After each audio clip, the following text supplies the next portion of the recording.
Puji Tuhan, shalom Bapak Ibu Saudara. Kurang semangat semuanya, shalom.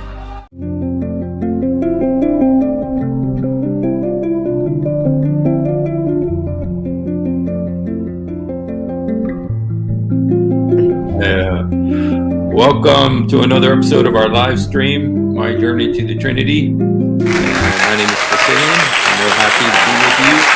And we have a real special friend today who's with us. We're going to be talking in Arabic, but I'll be translating. So he'll speak and then I'll translate. Oh. We're going to be bilingual today here. So welcome, دكتور محمد رحومة. أهلا صديقي العزيز. كيف هي اللغة العربية بتاعتك like my English؟ فما حدش النهارده، يعني احنا بنكمل بعض النهارده. هللويا. احنا كثير محمد رحومة who about his previous life before he came to the Lord, before he knew the Lord Jesus Christ. He was very active. He was Muslim and was very active in Egypt in the educational Islamic system. And so we just want to find out a little bit about his background before we talk about what he's doing now. اتفضل الدكتور وخليها بس هيك مقطع مشان اترجمها. جمل قصيرة. أكيد ناس كتير شافت قصتي، بس أنا أقول أنا كنت عميد كلية الدراسات العربية والإسلامية، وكان عندي مناصب. Okay, but let me just say, he used to be the dean of the College of Arabic and Islamic Studies في أي جامعة؟ جامعة الأزهر فرع المنيا.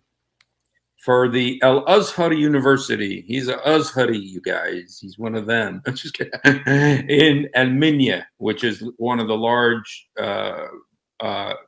centers, like states in Egypt, Al-Minya. Yes. وكان عندي كل ما أريد، يعني كنت مكانة وجاب وجود جاب وكل حاجة وفلوس، كل حاجة، كل شيء. أنا كان عندي كل شيء، كل ما يريده إنسان. يعني كنت أزهر عميد كلية. Yeah. I had everything that anybody could possibly want in my country. I was Azhari meaning that he was among the Muslims. This is a very high position to be a graduate, to be working at Azhar University. The Azhar, for those of you who don't know, is almost the equivalent of like the Vatican for the Catholics. Al-Azhar is the #1 educational institution for Sunni Islam. It's extremely important. And so he had everything that anybody could want. He had a great job, making lots of money, lots of respect, lots of, very respected position in Egypt. كان بيتخرج على إيدي كل سنة 1000 إمام جامع وشيخ. Wow. Based on what he was doing, there were 1,000 new imams every year. Every year he would produce 1,000 new Muslim Sunni imams to spread the Islam throughout the world. هذا معناه إن أنا مسؤول ولا أهرب من مسؤوليتي. مسؤول عن الإرهاب، ليا مسؤولية عن الإرهاب اللي بيعملوه إخواتنا في كل العالم الآن. In this sense, you could say I was also responsible for the terrorism. The terrorism that some of these my students went on to promote and commit. I'm partially responsible for it. لكن ربنا يعلم كنت مسلم بإخلاص. But our Lord knows that I was a very sincere Muslim. وكنت بحب محمد. And I used to love Muhammad. وكنت بحب القرآن مع إني. And I loved the Quran. مع اني بقاطي ماجستير ودكتوراه فيه بس مش فاهمه. I had a master's degree in Quran. I had a doctorate degree, PhD in Quran, and I still didn't understand it. مش انا، تلاميذي. And my students. يا تلاميذي انا كنت امنح الماجستير والدكتوراه. Oh, I used to be the one who actually granted them master's degrees. I used to grant them doctorate degrees, even though I myself didn't understand it. أنا فاكر رسالة دكتوراه عن بلاغة القرآن. دي آخر رسالة ناقشتها سنة 2001 قبل ما أجي. Okay. قبل ما أجي أمريكا.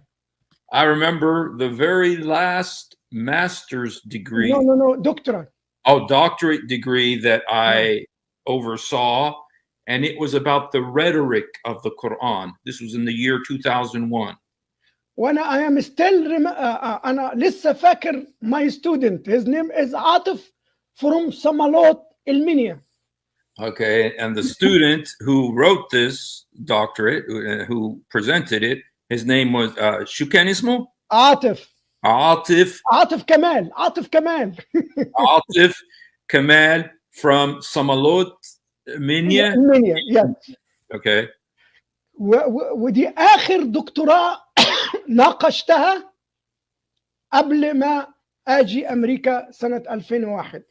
This was the last doctorate PhD that I presented before I came to the United States in 2001. بس أنا فاكر في مناقشة الدكتوراه بيبقوا 3 أساتذة، المشرف اللي هو أنا، ورئيس اللجنة لازم يكون فول بروفيسور، وعضو تاني بيناقش. أنا أذكر إحنا ال5 والطالب ما كناش فاهمين حاجة. أنا يعلم ربنا ما كنا نفهم شيء. And I remember that in the doctorate, it's kind of like a review, like kind of like there were 5 people involved in the granting of this PhD, and Dr. Muhammad was the chief. He was the chief of the 5 who were there. The other was a student, and then the other 3 were professors. And we were there discussing the subject of his PhD thesis. But the problem is, none of us knew what the heck we were talking about. This is not كوميديا مش دي الحقيقة. ما حدش أصلا، لا يوجد بلاغة في القرآن. That there is this isn't intended to be comical, but there is no logic or rhetoric in the Quran, and that's what this thesis was about. ليست بلاغة لكنها بلاهة. بلاهة. No rhetoric, but there is chaos. بلاهة يعني عبط. There's folly in it. Yes, yeah. المهم كنت عندي كل ده، لكن أبحث عن شيء يعرفوه المسيحيين ويعرفوه المؤمنين، عن علاقة خاصة بيني وبين الله اللي أنا لازم أحبه مش أخاف منه. The thing that I wanted and what I was looking for, even at that time, is I was looking for something that the Christians had, which is a relationship with God. I wanted to have a personal relationship with God. ما حدش يفهم الكلام ده من المسلمين. Nobody can understand this from my Muslims people. مش فاهمين الكلام ده، ما يفهموهوش. صعب. None of the Muslims understand this. None of the Muslims understand this idea of having a personal relationship with God. ده بالعكس، ده يعتبروني كافر. They started considering me a kafir, which is, an unbeliever, but also it's a very serious word, especially when you're a dean of an Al-Azhar college, and so they start considering him a kafir or an unbeliever, a heretic. لأنما لاحظت إن كل زملائي وكل اللي في الحقل الإسلامي بيعمل حاجتين. I noticed that all of my colleagues in this field, educational field, that they do two things. يسد اذانه They حتى لا close, يسمع they close their ears ويغمض عينه حتى لا يرى and they close their eyes so they can't see. وبالتالي ما في مخ في بسطرمه. And because of this, there's no brain. There's only pastrami. انا كنت كده اضحك عليهم انا كنت كده بس بالنعمه خلصنا. I'm not laughing at them. I was the same situation. بل يمكن يكون كنت اسوأ كمان منهم. And I was worse than them. طبعا القصه طويله لكن انا لا اريد ان استغرق في المعاناه. I don't want to get stuck in the suffering. وانا ابحث عن الاله الحقيقي. And I was looking for the true God. ما كنتش واثق في اله الاسلام خالص. I didn't trust the Islamic God at all. وكنت تعبان من فكره ان انا ممكن انام وما اقومش من النوم واروح جهنم. And I was very worn out by the thought that I might go to sleep and not wake up and end up in hell.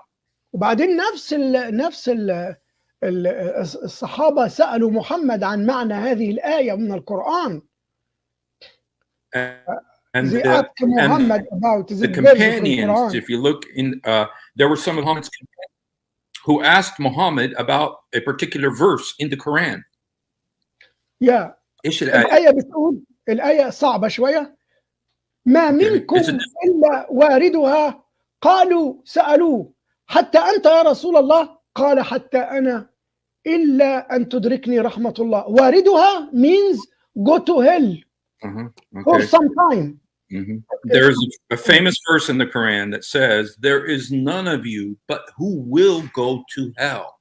You will go to hell for a short amount of time, maybe. But there is none of you but who will go to hell. This is a verse in the Quran. I'm going to pull it right now and I'll show it to you. Everybody's going to go to hell.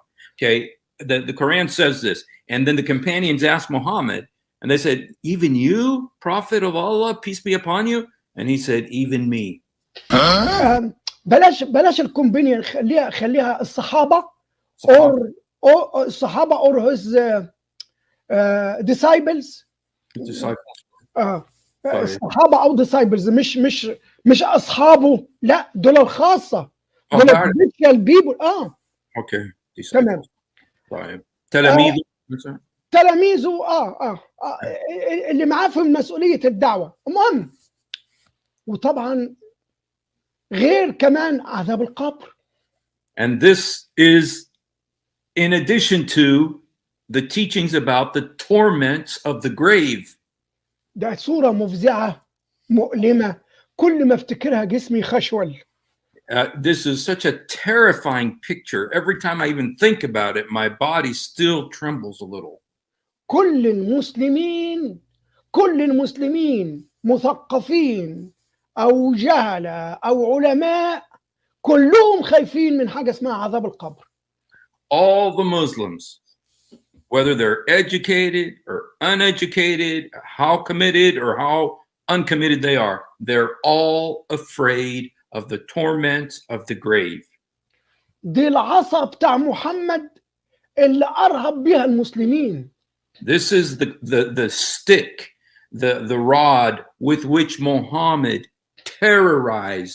terrified the Muslims. To deceive them, لخداعهم وإقناعهم إنهم follow him يمشوا وراه.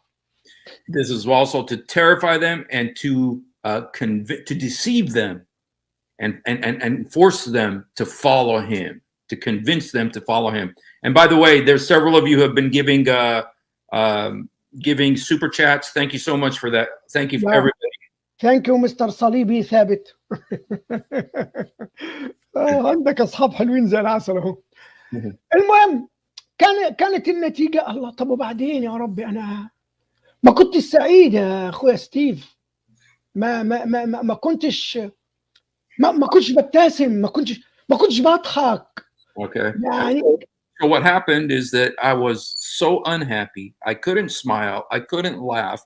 I was so under the oppression of these beliefs. First of all, everybody's going to go to hell, and then we got to also deal with the torments of the grave. أنا عندي مفاجأة حلوة. أنا هوريكم صورتي وأنا مسلم عشان تعرف. شوف كنت إيه من 30 سنة. يعني المفروض شباب وحلو وسيم. بس ما تكونش أحلى مني يعني. لا مش أحلى منك. Okay. He's going to show us a picture. He's got a surprise for us. He's going to show us a picture of when he was very handsome and young and when he was the dean of the college.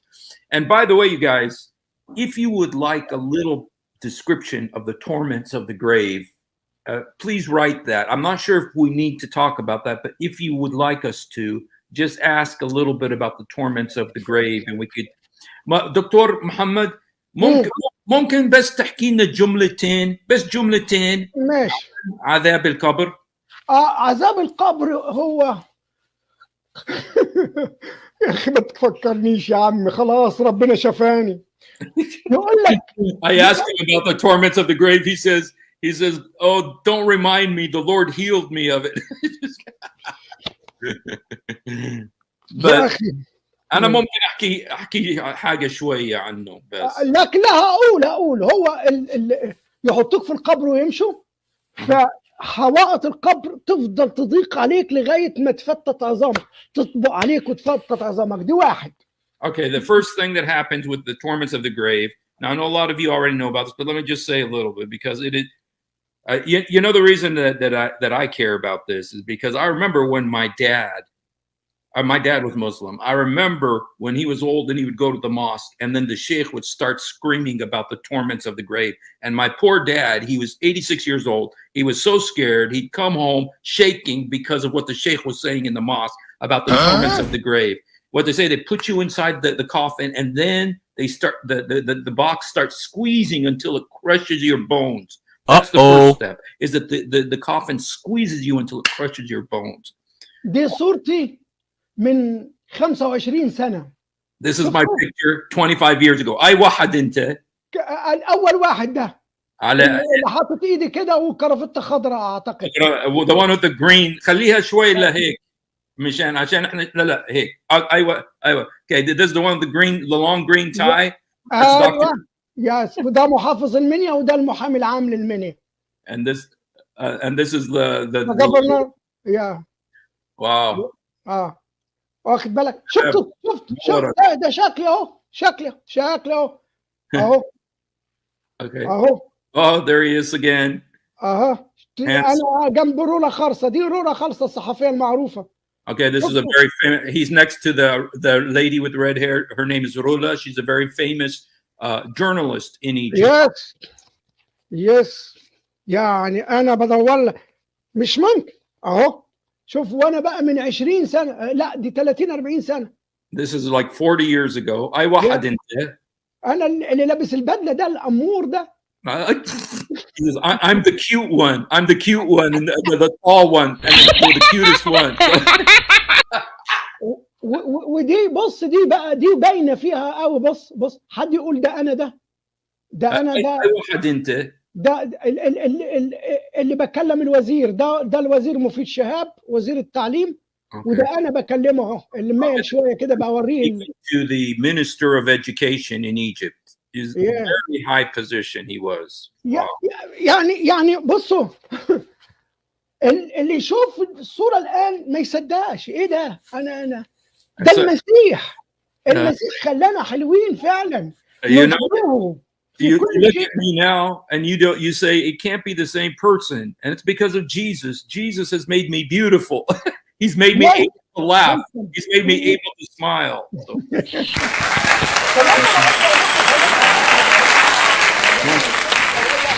دي نمرة واحد السكويز الجسم. نمرة 2 الثعبان الأقرع.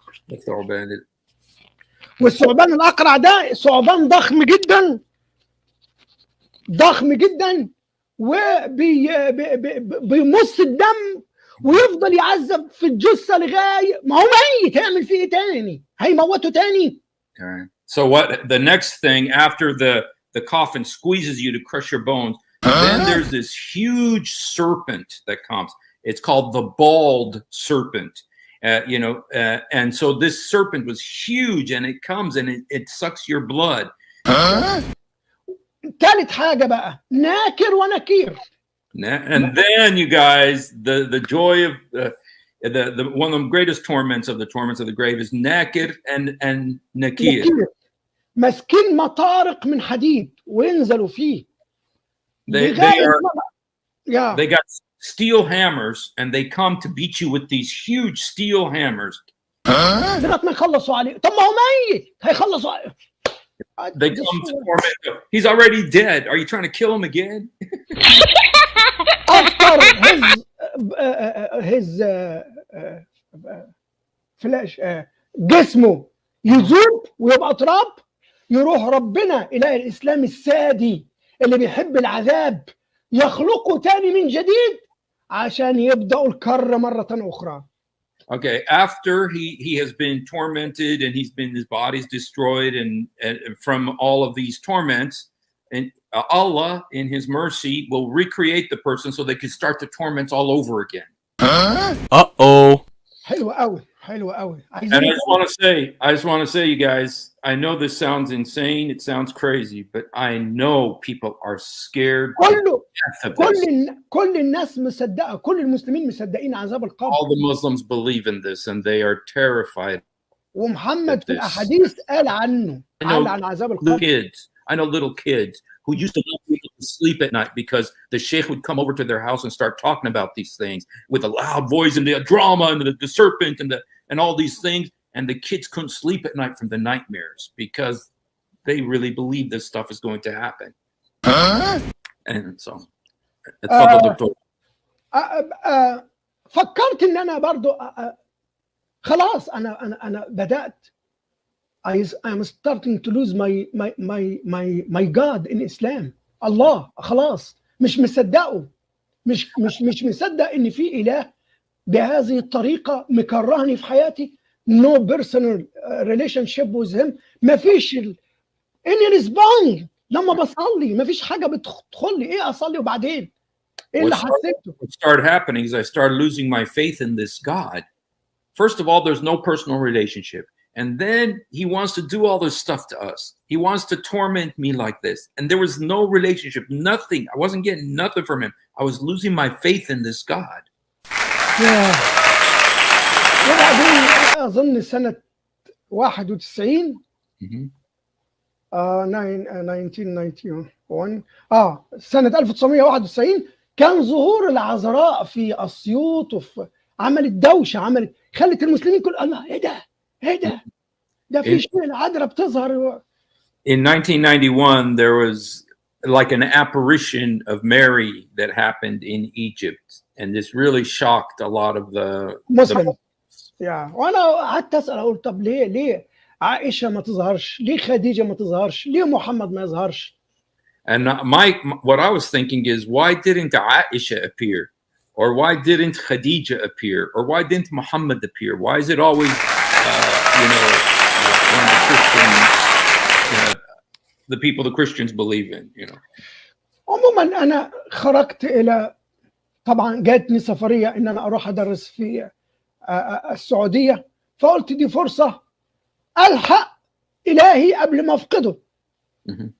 Then there came an opportunity for me to go teach Islam in Saudi Arabia, and I thought, well, maybe this is an opportunity for me to go try to regain my faith in this God before I totally lose him. اتصدمت لان انا المفروض بدرس للدراسات العليا. And I was shocked because this was supposed to be some very high level education. اللي هو في الماجستير والدكتوراه بس، يعني 5-6 طالبات. Just there was only like 5 or 6 students because this was all master's and doctorate level classes. وهذا النوع من الدراسة الهاي ستاديز محتاجة فيس تو فيس تتكلم معه وتتناقش. And these types of studies are so high level that they require face-to-face discussions not just like in a big class session. حطوني في بتاع زي السجن كده، اكلم نفسي، ها، زي ستيشن كده صغيره، اكلم نفسي وهم يشوفوني وانا ما اشوفهمش. اقول لهم طب ليه؟ قال لك ده اغراء. طب ما انا مش بغريهم برضو. الله. They said they put him in this little room. It's like, he said, it's like almost like a prison cell to talk to these students, and they would see him, but he can't see them. And he asked them, why are you doing this? And they said, so that there not be any kind of lust or temptation between you and them. And he says, wait a minute. So, you know, I might lust for them or desire them, but they won't desire me. It's like, he says, it doesn't make sense. ما فيش المخ، الواحد يفقد مخه. طبعا ما when somebody loses their brain, it just makes no sense. كتر خيرهم، يعني حاجة مش ممكن. كانت نوع من العذاب ليا طبعا. تعليم كلية الآداب لتعليم البنات في الرياض كانت